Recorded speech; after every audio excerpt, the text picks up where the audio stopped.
Good morning, new job, new day. We are doing a garage conversion here, and this space is going to be an office for our clients.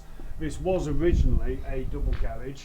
We've had this side of the garage converted originally back in 2013. We've come in to do this side of the garage now. So what we need to do is we need to build a stud partition wall here, because this storage space here is going to be kept with the garage door, and then behind here is going to be an office. So we're going to raise the floor so it comes out level with this existing floor right here. We are going to put some extra plug sockets in, move a few around. We're going to take that pendant and centralise it into the room. We are then going to dot and dab insulated plasterboard onto this wall here, and we're going to dot and dab insulated plasterboard onto this wall here as well. So couple of things. The customers want to keep the brick feature here, so we're not going to be covering this with plaster. We're going to be coming up to it and flaunching up to it, and the customer also wants to keep this recess in as well. So we have got in this corner, we're going to be building a cupboard space. So they've got some shelving for their office, and then we're going to be laying this laminate floor down throughout the entire conversion. So hopefully you'll enjoy the job as much as we do. Let's crack on.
So our stud wall is done, we've got that finished, we've got our noggins in, we've got enough room to get plasterboard in here. What we're going to do this afternoon is we're going to focus on prepping this floor ready for insulating it.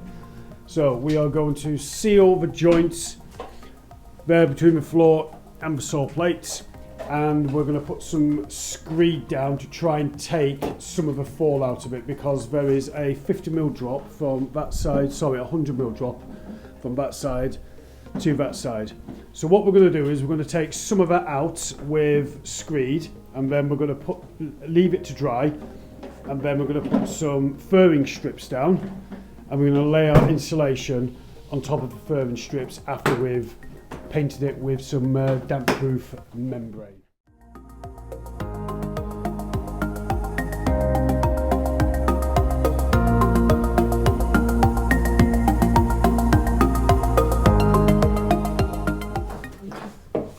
So now we've cleaned the floor, we've swept it 2 or 3 times, we've hoovered it once. I cannot stress just how clean and dust-free your floor needs to be for this primer to actually stick. Now the primer is specifically for going underneath screed, and this has a nice blue colour. That way we can actually see where we primed on the floor. So if people just use normal plain colour primer, you know, transparent, sometimes you can't see where you've actually done as it dries, whereas with this we can see. So this is why we use this stuff. Priming your floor is absolutely essential. before you put any screed down. The reason for that is because the screed is quite thin.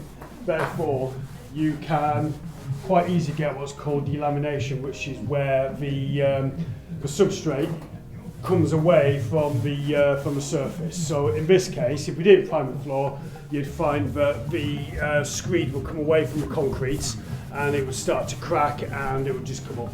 So the primer stops that from happening. It essentially allows the screed to dry without having all the moisture sucked into the floor.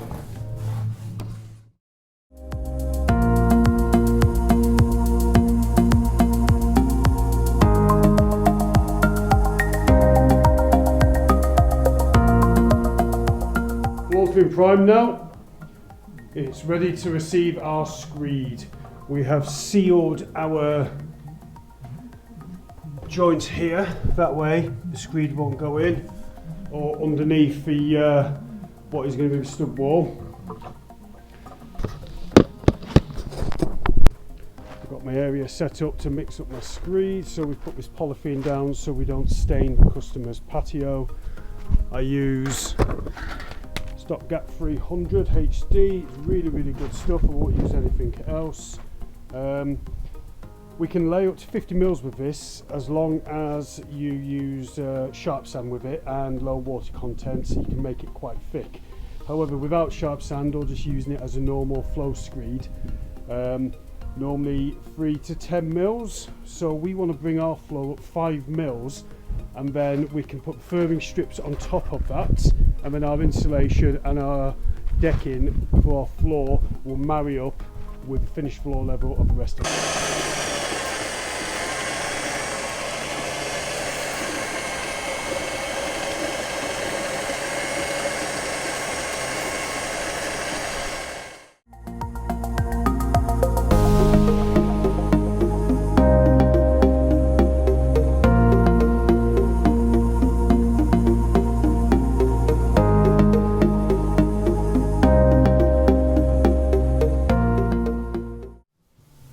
Look at that, absolute beautiful finish.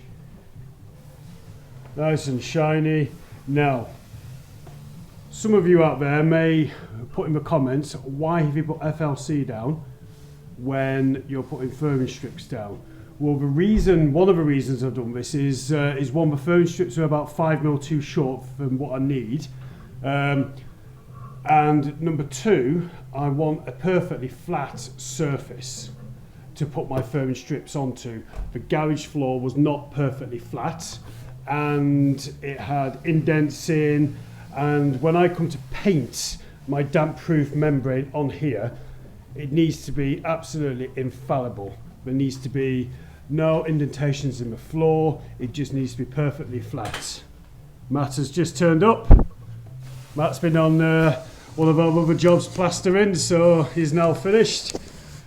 So yeah, the goal for tomorrow will be to paint this with damp proof membrane, and then we're going to put firming strips. We've got 6 strips that we're going to put down, and then we're going to put our insulation on top of the firming strips. We will then put our cable board decking. We're putting 22 mil decking down, and that's what the finished floor, which is going to be a laminate flooring, will sit on. So we'll get all that done tomorrow. We are cleaning down now, and we're going to knock off for the day then. See you later. Good morning. We are back on our garage conversion in Redditch, and I'll flip you around and show you what we've done, and then explain what we're going to do later on today. So this morning we got an early starting. We were in at 7:15, and we managed to get this floor painted in damp proof membrane, and we just need to put a second coat on, and then once we've done that, we'll be able to put down these firming strips, secure them to the floor,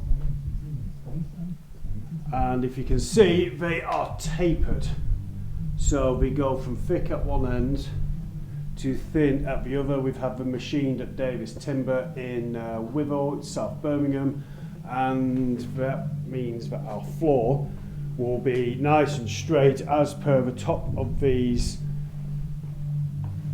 here. So we'll put our insulation on once we've got the rest of our firming strips in. We'll then glue them down, and then we'll put our decking on our cable floor on top of that. Now, because we've got such a massive drop, or because we had such a massive drop on this side compared to this side, we were still, with 100mm insulation, which is what building regulations require, we were still 5mm short of getting to the level we need to be able to come and join this perfectly flush. So we have got some 3mm hardboard, and we're going to put that down on top of the cable floor. That way our levels then will be absolutely accurate. We'll set up a time lapse and you can watch it.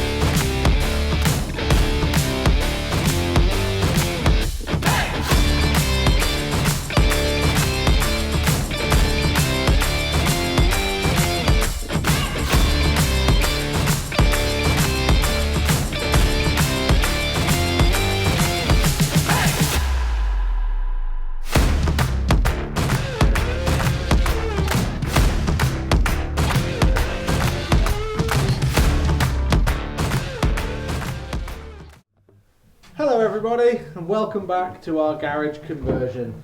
We've just finished insulating the floor, and we have Matt over here taping all the joints with a foil tape to seal all the edges of the board. We have 100mm insulation down on the floor, and we have 25mm insulation stood on its side all the way around the perimeter. And then on this exterior wall we have 50mm insulation, so we've doubled up on the 25mm board just for a little bit belt and braces security. That's how we like to do things over here at a DPS building. So we'll set the time lapse up, and then you can watch us put our cable deck down, which is a tongue groove wooden floorboard that will form the subfloor of the room. So yeah, we'll set the time lapse up, and you can see how we get all that done. Cheers.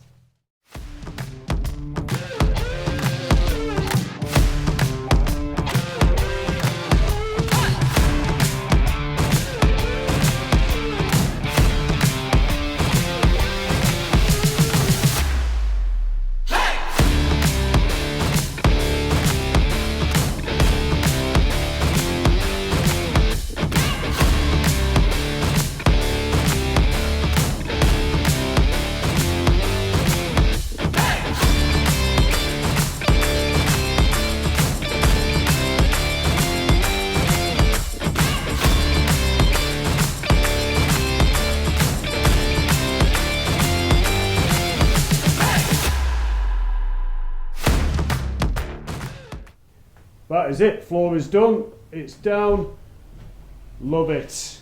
So this is our sub-finished floor.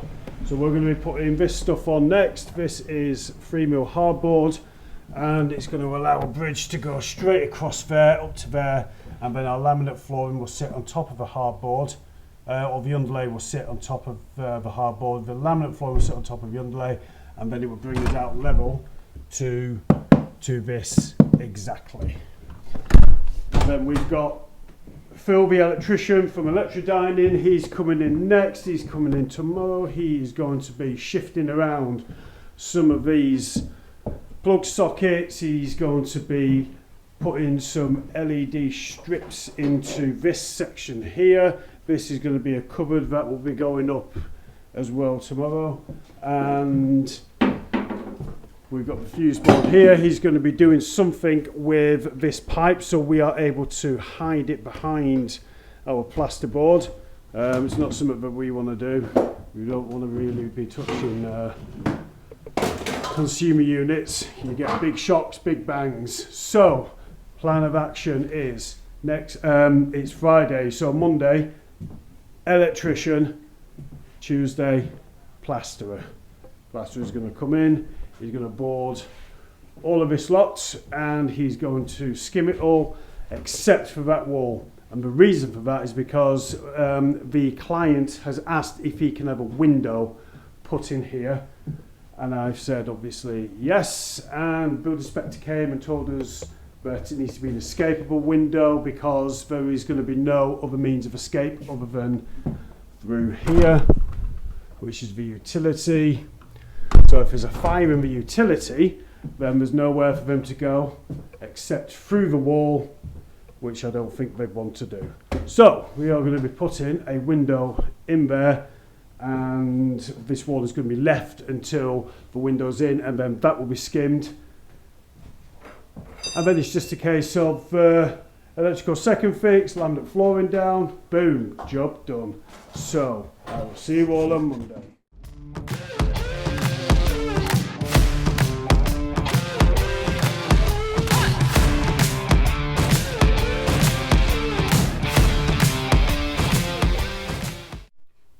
Isaac's just put in the door casing into our little cubby hole. As you can see, we're on Tuesday the 19th, hottest day of the year so far. It is 11 o'clock and it's 36 degrees? Let's have a look. BBC weather, 33 degrees at the moment. Well, BBC weather are always inaccurate. Yeah. So It anyway, feels hotter. it's blooming hot. So we're going to get this in, and then I think we might just call it a day because it's so hot. It's really getting quite difficult to work. So we've got sap that is melting out of the timbers and running down them. So that's how hot it is at the moment. So yeah, we've got a cubby hole in. I just put the door casing in now. We've got our floor levels where they need to be. Once this is done, we need to put some plasterboard on the back of here. We've got some fireboard which we're going to put on the back, and then we're going to insulate in here, and we're going to put some plasterboard on here, and then the walls will be left for Stuart and Matt to do. And then we've got the electrician coming in tomorrow who's going to do his first fix.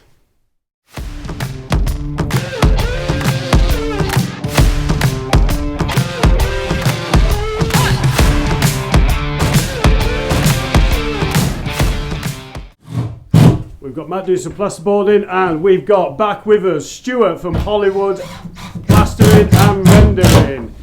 He's going to be doing our skimming, and Matt's going to be working with Stuart on this project. We'll set up a time lapse and you can watch them work.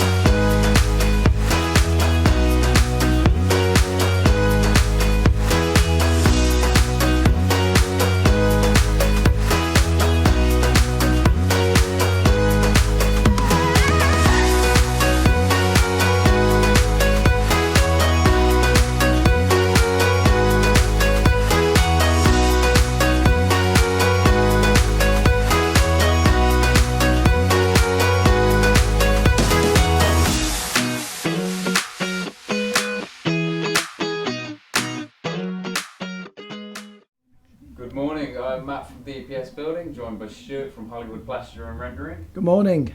So today we are on our garage conversion, and today we will be insulating and boarding this stud wall and boarding here. Yesterday we managed to put some timbers around this fuse box so we can at a later date put a door on here and hide all the electrics. We also managed to put these boards on and fully board the cupboard inside and out. We also plan on boarding this wall and doing any patchwork or repairs onto here. So for the plastering later. Thank you very much and see how we do.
we're on the last day of plastering today.